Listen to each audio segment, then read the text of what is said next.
病唔起啦。歡迎收睇98年大貨主播腹腔鏡手術 Vlog。Hello B B 們，最近更新得少啊！前排一直忙緊婚禮同埋工作啲嘢，而家終於得閒翻少少啦。我今日準備去醫院做手術啦。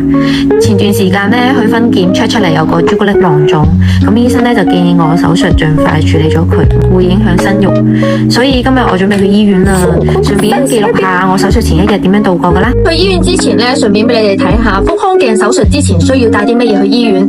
咁如果同我一樣係病友嘅話，你就可以 keep 住本視頻啦。希望你永遠都唔會用到佢。首先第一個必備嘅就係護理墊啦、消毒紙巾、一次性底褲、一次性馬桶墊、埋安睡褲、一次性浴巾。整理好咗放喺度啦，需要嘅 BB 記得 keep 住喎。重點嚟咯，一定要將個夾卸咗佢喎，唔係就會影響檢查結果。而家去醫院個路上啦，路上都有啲緊張添。到啦，開始辦理入院，直接上去22樓。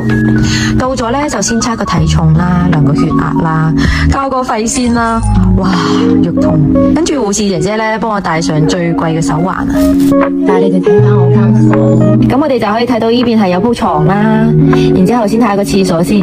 哇，個廁所幾大嘅，靚2萬蚊啊，墊不起啦！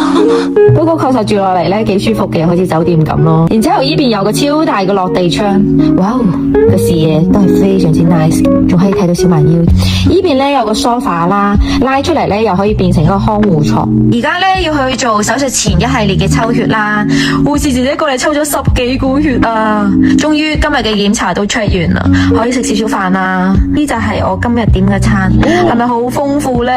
但係我只可以飲粥同埋湯，食完仲係好肚餓咯，完全都未飽。呢個係今晚要食嘅瀉藥啦。護士姐姐兌咗2大桶俾我，話要1個鐘頭內飲晒。因為兌咗啲蜜凍呢，佢個味道有啲似菠蘿味啦，加啲生鏽嘅味道，鹹鹹地，甜甜地，真係唔好飲。經歷咗1個鐘，我攬住個肚，攬住個水樽，又行又企，飲咗3、4升水，大概有4升左右吧。終於最後一杯啦，哇，唔得啦，開始有強烈排便嘅感覺。Hello 大家，我而家已經屙完最後一輪，今晚就準備早啲瞓。今日有我老公陪床，今晚要好好地瞓一覺，聽日就要手術啦，好緊張啊！